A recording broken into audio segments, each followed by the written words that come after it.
She stopped making plans with him because someone else became her future. It's a harsh reality, but it's the one Mark was forced to confront. For years, he and Sarah had been inseparable. They were the couple everyone looked up to, the ones who seemed to have it all figured out. They had a routine, a comfortable life built on shared dreams and inside jokes. Mark was a planner.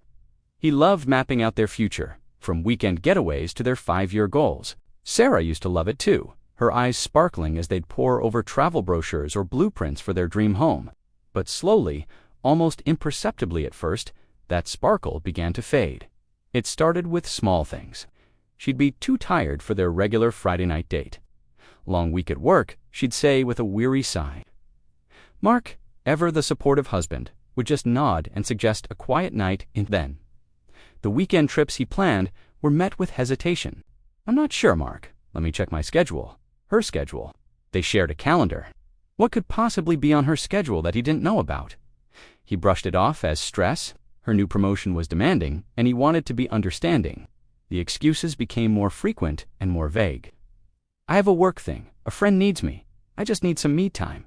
Each excuse was a tiny pinprick in the balloon of their shared future. Mark tried to talk to her to understand what was happening. He'd ask, "Is everything okay, Sarah? You seem distant." She would offer a fleeting smile, a quick peck on the cheek, and a hollow reassurance. "Everything's fine, honey. Just tired." But her eyes told a different story. They were distant, looking at something or someone he couldn't see. The final blow came when he tried to book their annual anniversary trip. For 10 years, they'd gone to the same cozy cabin in the mountains. It was their tradition, their sacred space. He found a great deal and excitedly called her at work. Her response was a cold splash of water to the face. "Oh, Mark, I don't think I can make it that week. I'm really swamped for their anniversary." The one date that had been non-negotiable for a decade, that's when the icy tendrils of suspicion started to wrap around his heart. He knew, deep down, that this wasn't about work. He started noticing other signs. Her phone, once left casually on the coffee table, was now always in her pocket or face down. She'd jump if he walked into the room while she was texting. She started staying late at the office more often, coming home smelling of a cologne that wasn't his. The puzzle pieces were scattered all over their life, and Mark couldn't ignore them any longer. He just had to find the courage to put them together. One evening, he decided to confront the truth head-on. Sarah had told him she was at a late-night work dinner. Doubting her story, Mark drove by her office. The parking lot was empty, her car nowhere in sight. He then drove to the new, trendy restaurant downtown, the one she'd mentioned, a colleague raved about, and there it was, her car. His heart hammered against his ribs as he parked across the street. He waited, the minutes stretching into an eternity. Finally, the restaurant doors opened and Sarah walked out, laughing. But she wasn't alone. Walking beside her, his arm draped casually around her shoulders, was a man Mark had never seen before. The man leaned in and kissed her, a long, lingering kiss that was anything but friendly, and Sarah, she kissed him back, melting into his embrace. The world tilted on its axis. The man who had planned his entire future around this woman was now watching her live out a new future with someone else. In that moment, everything became painfully clear. All the canceled plans, the vague excuses, the me time, it wasn't about her being tired or stressed. She hadn't been making plans with Mark because she was busy making them with another man. Her future no longer included the cabin in the mountains or the dream house blueprints. Her future was laughing with a stranger outside a downtown restaurant. Mark drove home in a daze, the scene replaying in his mind like a horror film. He felt a strange calm settle over him. The anxiety and suspicion that had plagued him for months were gone, replaced by the cold, hard certainty of betrayal. When Sarah came home an hour later, humming to herself, she found Mark sitting in the dark, their wedding photo in his hands. The look on his face told her everything. Her smile faltered, the color draining from her cheeks.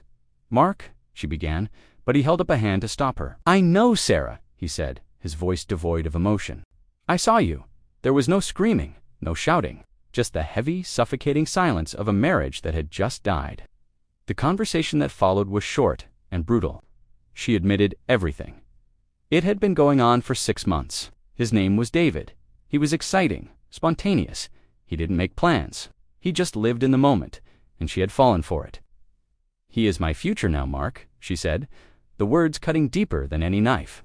She had stopped making plans with her husband because someone else had become her entire future. In the days that followed, Sarah packed her bags at a house that was once filled with their shared laughter became an echo chamber of memories. Mark walked through the rooms, each object a reminder of a promise now broken.